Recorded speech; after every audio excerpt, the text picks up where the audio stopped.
Hi guys, welcome back to the AI in Medicine YouTube channel. Today on the channel we have an interview with Anzel Singh, co-founder and project director of Socius XR. So happy to have you on the channel. Could you tell us a little bit about what Socius XR is? Thank you, happy to be here. Yep, Socius XR is a social enterprise that uses immersive technology such as virtual reality to help people with autism practice social interaction in a more comfortable and non-judgmental space. So for those at home watching, could you tell us a bit about what VR is and also AI, AR, we have all these two-letter acronyms. What sets them apart from each other? It can definitely be confusing. I feel like we have the same problem. So VR it's a very immersive environment and it's a simulated environment. Specifically when we're talking about VR, you'll be using a virtual reality headset. Everywhere you look, you'll be in that simulated environment. Whereas AR, which is augmented reality, everyone kind of knows it for Pokemon Go. And so it's bringing those digital elements into the real world. And so you can use your device such as your phone or the glasses, which are like the HoloLenses. Those are like augmented reality, mixed reality, which is a combination of the real world and digital technology. And then I think AI is a completely different thing, where it's not really in the immersive technology space, but it can be used within that industry. How did you guys first come across VR and what sort of sparked your interest in using that to create a company? I came into the Summer Lab Center for Innovation and Entrepreneurship program at the University of Oakland, and I had an idea to just help people find their dream job, and so you can kind of try out different types of careers. And I met somebody who was working at a VR company, also part of the program, and she had worked with someone with cerebral palsy, and they weren't able to use the VR devices. And from that conversation, we felt as though we could use VR for a medical or healthcare purpose, specifically helping people with cognitive disabilities. And when we were doing research, we found that people with autism specifically struggle with social interaction difficulties. And VR was this unique medium that could simulate environments and provide practice. And sometimes it can be so difficult to get the practice that you need for different types of situations that are part of everyday adult teenage life. And we thought this might be the best way to help people, considering there's nothing in the market for people who are older. So what are some of the existing things to support people with autism in practicing these social situations?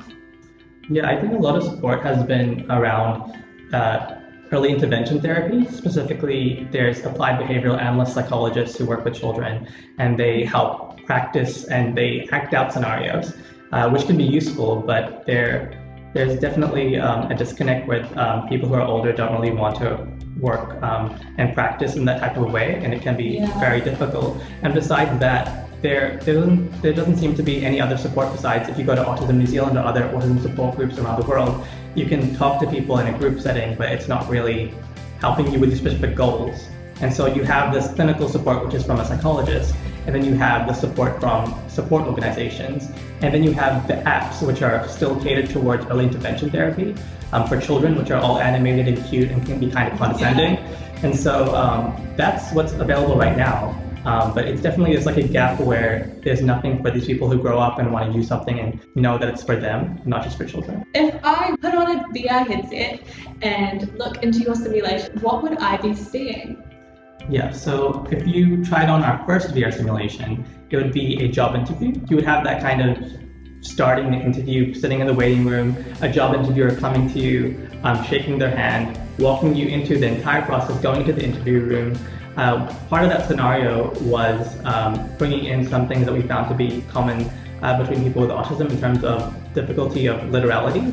And so one part of the simulation would be, before you even sit down, the interviewer might say, take a seat. And take a seat can also be meant as taking the seat literally. And so we can provide different types of context awareness in the sense that this also means just to sit down. So you don't need to worry, to sit down and providing that kind of overview of what that kind of situation means. And then you would go through the different scenarios in terms of interview questions, and then finally you'd shake their hand and you'd leave. So that'd be a general job interview. How you would kind of essentially imagine any other interview. In terms of literality, there are so many phrases that I just say without even thinking about how they could be taken literally. How did you find that experience of going through and creating the simulation? even after we had created one of them and we took it to Autism New Zealand, we didn't realize that we said something that had a literality problem and we didn't fix it. Like we didn't provide any context. And it was at the end of the job interview, the interviewer said, keep in touch. And we were like, oh, that would make sense. Yeah. But then when we talked to the autism specialists and other people, they were telling us, no, that also can be misconstrued and needs some context awareness. And so you kind of forget. And part of that process has been a learning process, which has helped us create, I think, a better product. What are some misconceptions that you think people have about AR and VR? Yeah, I guess VR is sometimes this gimmick complex. It's not something that everyone has yet in their household. Not everyone has this like fancy Oculus Quest that they're using, and it's part of your everyday life.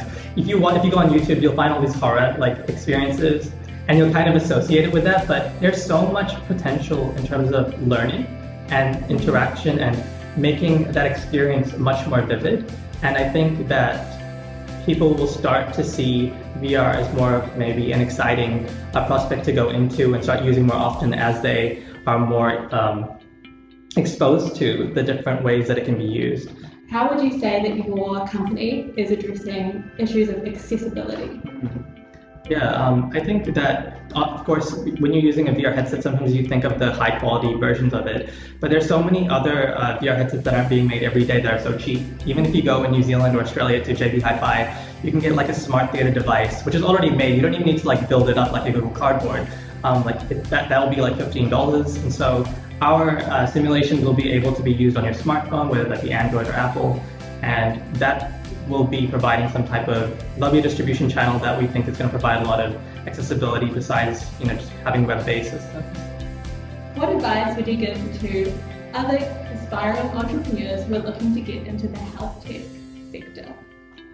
I would say get involved in anything that you see is already in that space, and if it doesn't exist, do it yourself. For me, I kind of did both, just because when I was studying biological sciences and I wanted to go into health tech, literally I saw on Facebook there was a new association at the university, which was called the Healthcare Technology Association, and I had already been a journalist for like the music industry before that, and so I was like, I think I could be a health tech journalist. And so like just going into different types of associations, hitting them up, and working with anyone you think is interesting is going to be a huge plus, I think, to your experience and get you in that door, because everyone knows everyone. It's a small industry, it's a growing industry. As soon as you're in some type of a way, it won't be that hard once you've made that initial jump. And I think there's so many programs that can support starting a startup, whether that be at your university or Founders Institute or just putting out an idea. What is one piece of technology that you really want to get your hands on right now? Ooh, I literally saw it yesterday, I think. It's called the Omni One, and it's a VR treadmill. And so you can like run around, like you can be in one space but run around in VR. And I'm just like, isn't that the best thing? Like for VR, because you don't want to be in one space, you want to be in the world. And I just thought, okay, I really want to try that type of experience, because I think it'll make the realistic qualities even more immersive and even more real, because your entire body would be immersed. And also, from a health exercise. Yes, exactly, which is extremely important. And I think it's probably one of their goals. I think that'll be much more fun than just like, I don't know, running on an ordinary treadmill, when you can kind of like run from zombies or something, or through a magical forest. So looking into the future, where do you see your company going in the next 5 years? Yeah, I think we feel as though there are a lot of different people that we want to help, whether that be general social interaction difficulties for people who are on the spectrum in terms of Asperger's, but also on the other side of the autism spectrum, which is specifically higher sensory sensation in terms of sensory overload. So helping different parts of the autism spectrum, as well as scaling to different types of disabilities, and eventually even people who are just struggling with social anxiety. When we took our product to our demo to the Social Innovation New Zealand conference, we had people telling us, I get worried when I have to order at Subway. And so like just being able to practice any type of social interaction situation, I think is something that everyone can gain something from, and Socius wants to be able to help everyone, I think, eventually. Where does the name Socius XR come from? Yes, so my co-founder Sarah found the Socius name. It means society in Latin.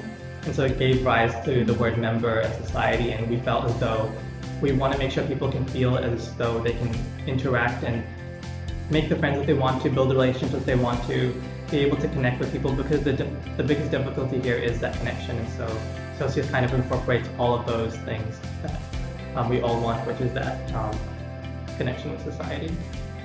So if people want to find out more about what you and your company are doing right now, where can they find you online? Yes, check out our website, sociusxr.com, and Socius XR on all of the platforms, Facebook, Twitter, Instagram, LinkedIn. Awesome. Thank you so much for being on the channel, Anzel. All the best for the future. Thank you so much. So thank you so much for making it to the end. Thanks for watching. We hope you enjoyed this interview with Anzel. Make sure you like and subscribe to the YouTube channel. Check out AI in Medicine on Facebook and Instagram. See you in the next one.